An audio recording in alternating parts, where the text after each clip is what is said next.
Class 7th History Chapter 2 New Kings and Kingdoms. In last class we have studied about new kingdoms in North India, tripartite struggle for Kannauj, administration in North India, society and economy in North India, Turkish invasions. Now in this class we will study about Cholas and Chola administration, agricultural expansion. Cholas were one of the most powerful kingdoms that spread across Tamil Nadu and parts of Karnataka. Chola dynasty मुख्य रूप से south India में जो सबसे powerful kingdom रहा है उसमें से एक है और इनका किंगडम में आज के तमिलनाडु और कर्नाटक के कुछ हिस्सों में स्थित रहा है। Karikala was a famous Chola ruler और उनके शासनकाल में ही चोला एम्पायर एक शक्तिशाली राज्य बना। कारिकला के बाद में कुछ समय के लिए चोला एम्पायर ऑब्लिवियन में चला गया, यानी उसकी जो ग्लोरी थी, उसका जो वैभव था वो दब गया, छिप गया। लेकिन 850 ईस्वी में विजयलाया के नेतृत्व में चोला एक बार फिर से पावरफुल होने लगे and Vijayalaya made Tanjore his capital and he ruled till 870 AD.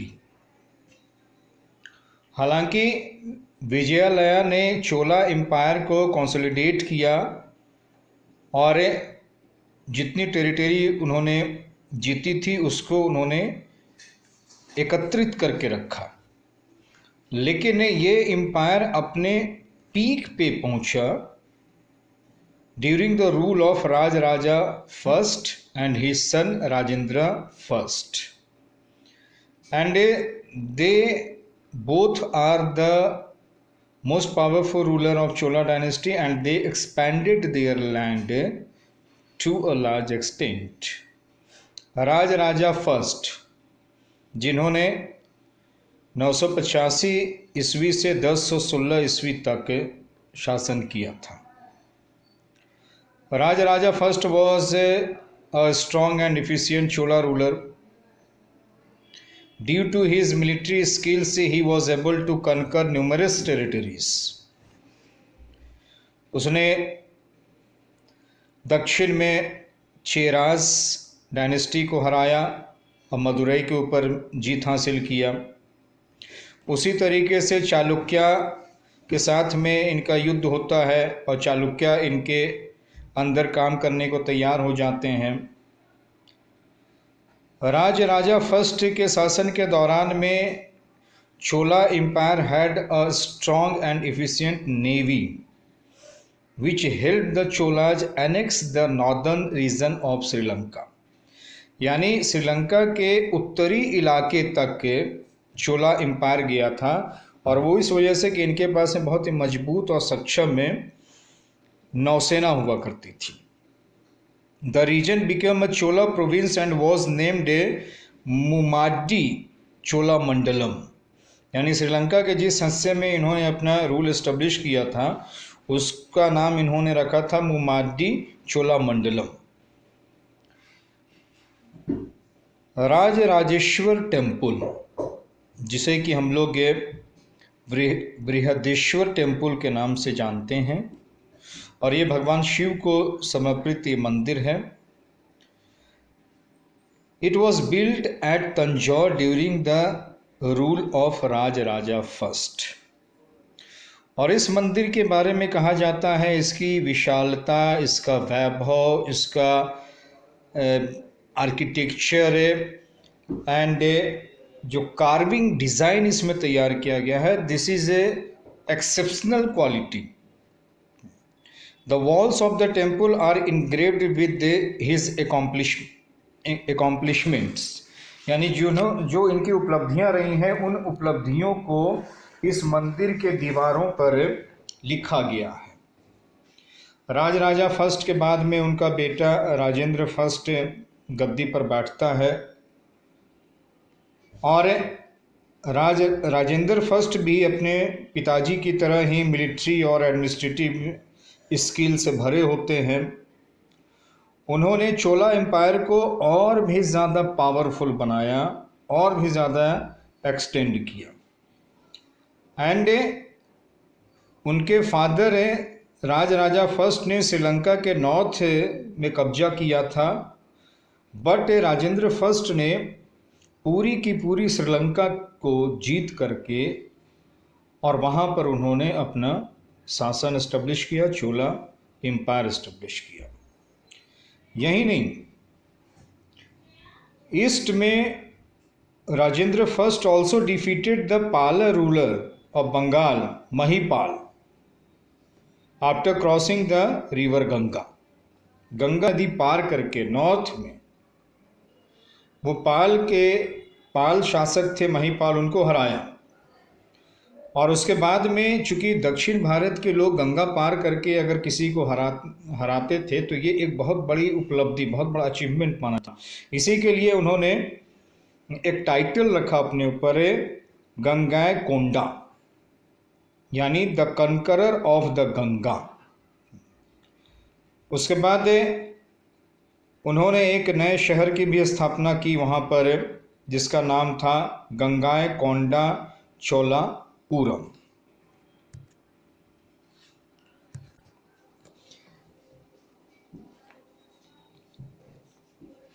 What are the sources through which we know about the Chola dynasty?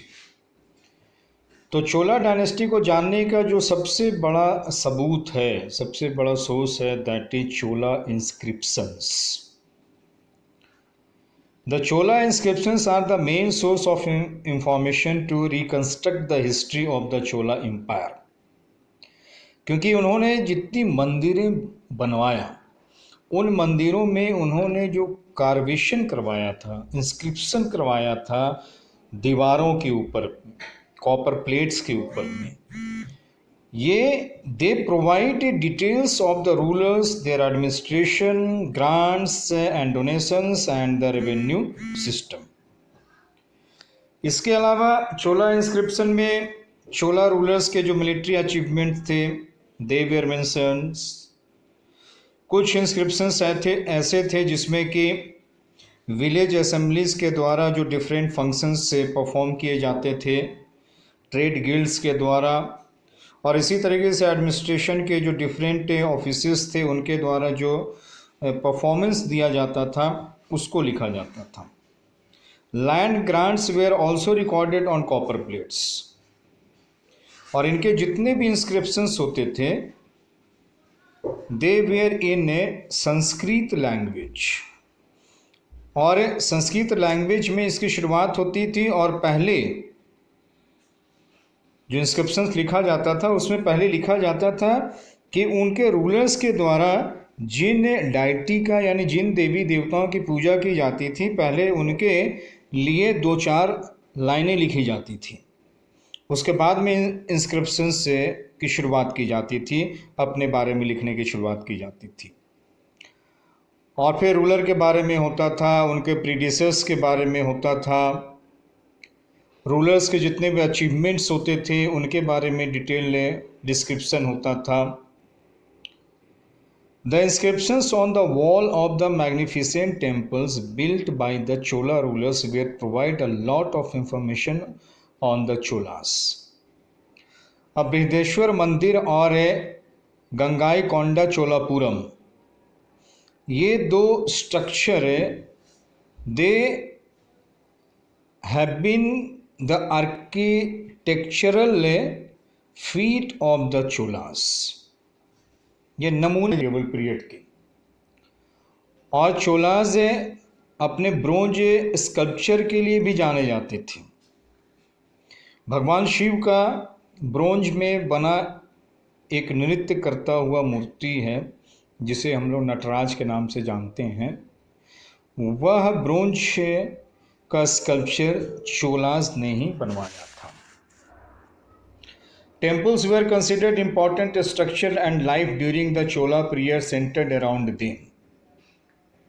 मंदिरों का बड़ा महत्व था उनके यहाँ, क्योंकि मंदिर वो जगह होती थी जहाँ पर सारे धार्मिक के, सामाजिक के, सांस्कृतिक कार्यक्रम होते थे, बड़ी संख्या में लोग इकट्ठे होते थे और मंदिर राजा के देख रेख में होता था, लेकिन मंदिर को डे टू डे एडमिनिस्ट्रेशन चलाने के लिए एक एडमिनिस्ट्रेटिव सेटअप होता था जो इंडिपेंडेंटली मंदिर के लिए ही काम करता था।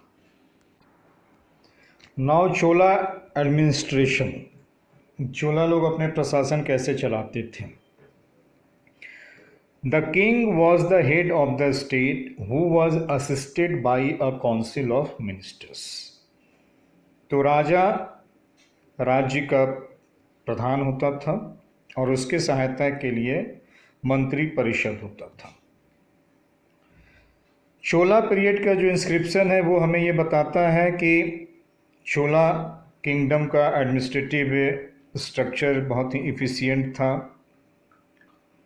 और बहुत ही फंक्शनल था। काउंसिल ऑफ मिनिस्टर्स के अलावा और भी कुछ अधिकारी होते थे, जैसे कि पेनुंदरम जिन्हें हायर ऑफिशियल कहा जाता है और सिरुतरम जिन्हें लोअर ऑफिशियल कहा जाता था। And the officers were mostly paid through land grants. जितने भी अधिकारी होते थे, ज़्यादातर अधिकारियों को लैंड दे दिया जाता था, उनको कैश पेमेंट नहीं दिया जाता था। अब पूरा का पूरा जो चोला एम्पायर था, उस पूरे चोला एम्पायर को प्रोविंस में बांटा गया था, राज्य में बांटा गया था, जिसको मंडलम कहा जाता था। और उस मंडलम में को गवर्न करते थे चोला रॉयल हाउस होल्ड का कोई फैमिली मेंबर होता था, वही उस पर शासन करता था। मंडलम्स where further divided into valanadus. Valanadus यानी जिसको जिला कहा जाता है, डिस्ट्रिक्ट कहा जाता है। और ये वालानाडूज फर्दर डिवाइडेड होते थे नाडूज में। तो nadus means what, villages made one nadus, यानी कई गांव मिलाकर के एक नाडू बनाया जाता था। तो 3 लेवल ऑफ गवर्नमेंट थी। जो सबसे नीचे में था वो नाडू था, उसके ऊपर जो था वो वालानाडूज था, उसके ऊपर मंडलम्स थे और फिर सेंट्रल गवर्नमेंट थी। Agriculture was the main occupation and a group of villages consisted of villas or peasant families. As mentioned earlier, the Chola rulers would give land grants, कि ज़मीन दिया जाता था। They would give land grants to Brahmins and temples. अब ये चोला शासक जो थे वो जमीन दान किसको करते थे, तो ब्राह्मणों को और मंदिरों को। This type of land grant was known as a ब्रह्मदे। ब्रह्मदे। और यही कारण है कि साउथ इंडिया में जो बड़ी संख्या में ब्राह्मण सेटलमेंट इस्टेब्लिश हुआ, उसके पीछे चोला रूलर रहे हैं, क्योंकि इन्होंने बड़ी संख्या में ब्राह्मणों को ज़मीन दान किया था। 2 types of assemblies were formed. 2 तरह की सभा होती थी, पहला सभा और दूसरा उर। Brahmins formed the sabha while the rest of the non-Brahmins population formed the ur. नगरम भी एक और एक ग्रुप था जिसमें कि ट्रेडर्स और मर्चेंट्स हुआ करते थे। A description of the 3 types of assemblies, the Sabha, Ur and Nagaram, have been found in the inscription of Uttaramerur. Now agriculture expansion under the Cholas, कि चोलास ने कैसे एग्रीकल्चर का एक्सपेंशन किया। Land revenue was an important source of income for the Cholas and the state's share was fix to be 1/3 of the produce. तो Chola kingdom में किसान जो भी खेती करते थे उसका 1/3 हिस्सा उन्हें राजा को देना होता था। चोला किंगडम के दौरान में लैंड का सर्वे नियमित रूप से हुआ करता था, जिससे कि लैंड के क्वालिटी को जाना समझा जा सके, क्योंकि लैंड के क्वालिटी के आधार पर ही लैंड रेवेन्यू फिक्स किया जाता था। तो इसलिए रेगुलर सर्वे उसका होता रहता था। Agriculture was an important occupation, agriculture मुख्य आमदनी का स्रोत था, इसलिए चोला किंगडम एग्रीकल्चर के डेवलपमेंट के लिए उन्होंने बहुत सारे कार्य भी किए, जैसे लैंड के सॉइल की फर्टिलिटी कैसे मेंटेन रहे, उसके साथ साथ इरिगेशनल फैसिलिटी को उन्होंने इम्प्रूव किया, और village assemblies were responsible for irrigational facilities. Village assemblies were also responsible for constructing and maintaining large water tanks which were used to collect rain water। तो रेन वाटर हार्वेस्टिंग उस समय में हुआ करते थे, और विलेज असेंबली को ये जवाबदेही दी गई थी कि वो लोग बड़े बड़े टैंक बनाएंगे जिससे कि रेन वाटर को कलेक्ट किया जा सके। They also build canals, tanks, dams and wells. The Cholas also built an anicut over the Kaveri river. तो चोला रूलर एग्रीकल्चर को बढ़ावा देने के लिए, अपने किसानों की मदद करने के लिए उन्होंने बहुत सारे एग्रीकल्चरल रिफॉर्म्स भी किए थे, और यही कारण है कि उनका जो रेवेन्यू था वो बढ़ता ही चला जा रहा था। And that is why Chola was not only a powerful king but it was also an affluent kingdom, संपन्न राज्य हुआ करता था। The Chola ruler ruled for a long time में, after which they saw a gradual decline. एक लंबे समय तक शासन करने के बाद में चोला किंगडम में भी धीरे धीरे कमज़ोर होने लगा। पहली चोट इनको लगती है 1270 CE में, when they were defeated by the Pandyas. Pandya भी दक्षिण भारत का एक किंगडम था जिसने कि 1217 में पहली बार चोलास को हरा दिया, और फिर वहाँ जो उनको चोट लगनी शुरू हुई। Finally the Chola dynasty came to an end in 1279 CE। तो 1279 ईस्वी में चोला डायनेस्टी जो है वो समाप्त हो गया, लेकिन their legacy and grandeur are still visible from the architectural structure of their time. कि उन्होंने अपने शासनकाल के दौरान में जो कुछ भी आर्किटेक्चरल स्ट्रक्चर बनाया, एग्रीकल्चरल के लिए रिफॉर्म किया, एडमिनिस्ट्रेटिव सिस्टम, मिलिट्री पावर, ये वो चीज़ें थीं जिसने कि चोला किंगडम को, चोला डायनेस्टी को साउथ इंडिया के डिफरेंट डायनेस्टी के बीच में सबसे अलग और सक्सेसफुल रूलर के रूप में इस्टब्लिश किया। तो इसके साथ ही ये चैप्टर यहाँ पे क्लोज होता है, और इसको आप अच्छे तरीके से सुनिए, पढ़िए, समझिए, और फिर इसके बाद जो क्वेश्चन दिया जाएगा उसको आप बनाइए।